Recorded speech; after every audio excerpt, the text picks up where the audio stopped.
Thanks, Mike, for sharing that philosophy. Eric, let's talk a little bit about the Arsenal, because we're going to talk about a partnership a little bit later. So just in your opinion and in your feelings, like, what is that philosophy that have yielded the success holistically with what you've built at the Arsenal? Yeah, so I think the big thing when it comes to what we do at the Arsenal, we tout ourselves as a performance training facility, and training for performance style training is something that you're training to get better at something you want to do competitively.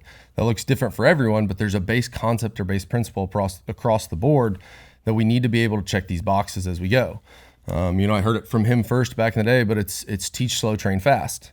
And so, if we want someone to be able to run really fast, but they haven't learned to crawl yet, well, we can't just start with sprinting, right? And so with a lot of what I believe, and I think it goes all the way as low as 6 years old, upwards to 60 years old, the base principles are relatively the same in a lot of ways. Of one, like, we need to have coordination. We need to understand our body and space, proprioception. And I think we need to have the ability to do work. We need to have some work capacity. So that way, when I do one hard thing, I'm not exhausted and I can't continue through the session. So just a base level work capacity and coordination are important for us to do anything past that. Once we get there, that next tier up, do I have good enough mobility and stability in the range of motion I need to do to, one, minimize risk of injury, and then two, optimize my performance. All right. There's certain things that I need to do and certain positions I need to be able to get in to be able to make the most out of the endeavor I'm trying to perform better in. And so can I do those well? Once I can do those well and I understand my body and space and I have the ability to do work over and over, now I can start loading those things. We can start training, we can start adding weight to that. From there, we do want to start with a lower risk option, because a lot of times for people, your body weight is a load.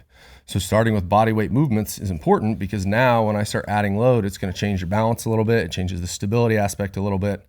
And so we move up that tier into strength. Well, strength, we have 6 primary movements that almost all movements stem from those 6 primary foundational roots. You have your squat, your hinge, your push and your pull, and all planes of motion with the upper body, a lunge or a single leg movement, and then something where we're bracing connecting the rib cage and the pelvis, the spine and the pelvis. So a lot of carrying work, static holds, things of that nature to help maintain rigidity of the spine. And so once we can do those well, now we can start testing speed around that, right? If I want to squat well, I need to first understand where my body should be in a squat. Well, then I can actually start testing, can I go down slow, up fast, or change that variable before I start then loading it next. Because once I start loading it, that's where we can have some fun. But if I don't build that base first and I start loading, I can see some early results, but I'm going to hit a plateau either really quickly or I'm going to get hurt sooner. And so we want to really build that base really, really, really wide and work our way up that pyramid to help ensure that when we're training for performance, regardless of whether it's performance of life as a 65-year-old grandmother who wants to pick their kid up off the ground, or an 18-year-old athlete trying to go play D1 college volleyball, we got to be able to check these boxes to be able to reach that peak pinnacle of performance, which is at that top of that pyramid. That's awesome. A couple things to riff off that before I ask you another question. And just what I found working with you during the time I've had it, we've been in existence for just over 11 years. Doing what we're doing.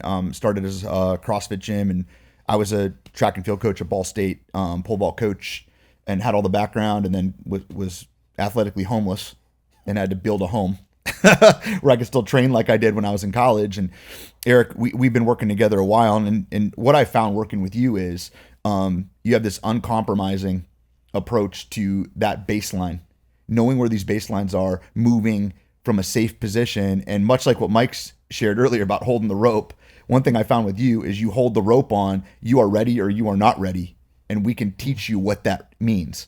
So you have healthier athletes, you have faster athletes, you have fourth quarter athletes, second half athletes, and there's other kids that are on the sidelines with hamstrings, ankles, all these things that are actually preventable, that other people say, oh, it's a freak thing, just really stinks that knee really stinks. And then even I've seen him take people that have prescriptions from a physical therapist, an athletic trainer or something, and actually not counteract them, but help the athlete do them. Because that's sometimes, hey, you should go do this. And how often athletes walk out, I'm going to go do that. And then they don't. Yeah, and then you come back, you doing it? Yeah, coach, I'm doing it. No, you're not. You're working with them and performing what looks like miracles, which is really just like, yeah, we're going to be fine. Mm-hmm. So I've seen that. And I think one of the reasons I love working with you, and you like really live the spirit of what the Arsenal is just uncompromising. We want to be great. We don't care about the money. We don't care about anything else. It's like, is this going to make us great?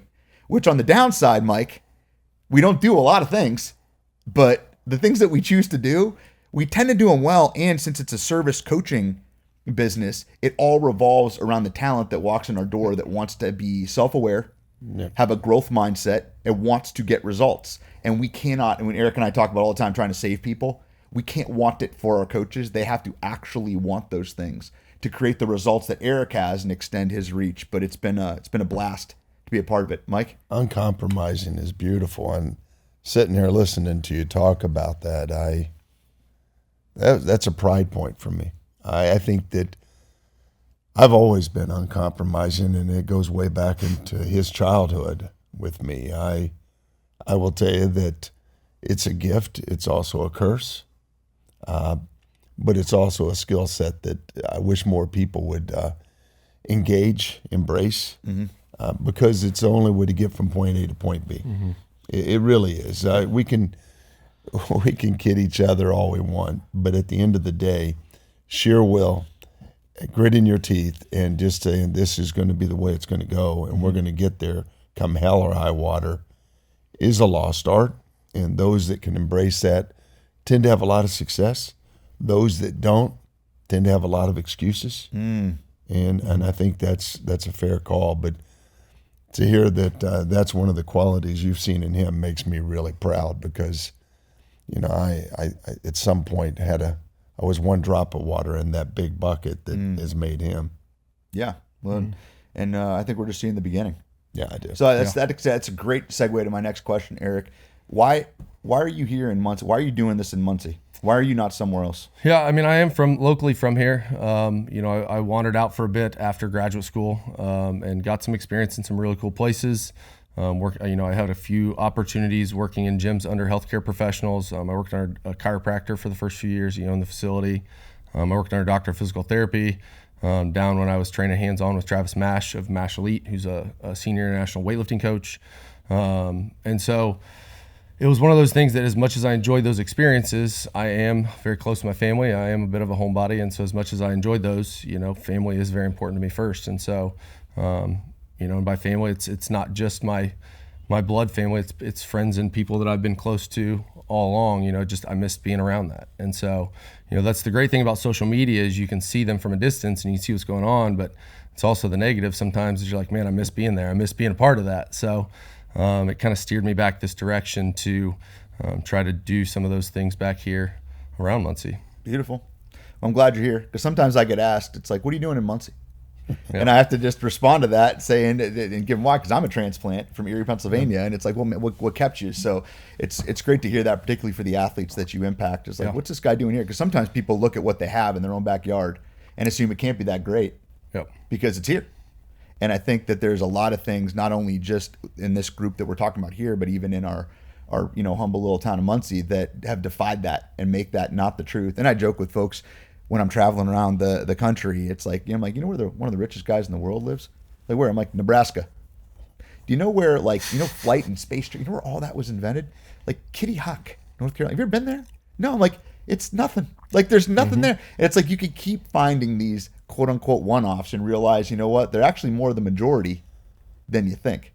Yeah. I think I'd rather be a unicorn and make where I'm at great. Yeah. I think that, I look at Eric and knowing that field, there's tons of money in large cities. There's tons of opportunity in large cities. Why not bring opportunity to where you want to be? Mm-hmm. And I think that, we can seek all of these great places, or we can just settle down and make our place great. Yeah. And I think that one of the things that Eric brings to that, as well as I do, BJ, his knowledge, his ability, his expertise is well beyond the walls of Muncie. Mm-hmm. But if we could grow the walls of Muncie, then we can make this a place, a destination. We can make this a place of importance, and that's why people like Eric are important.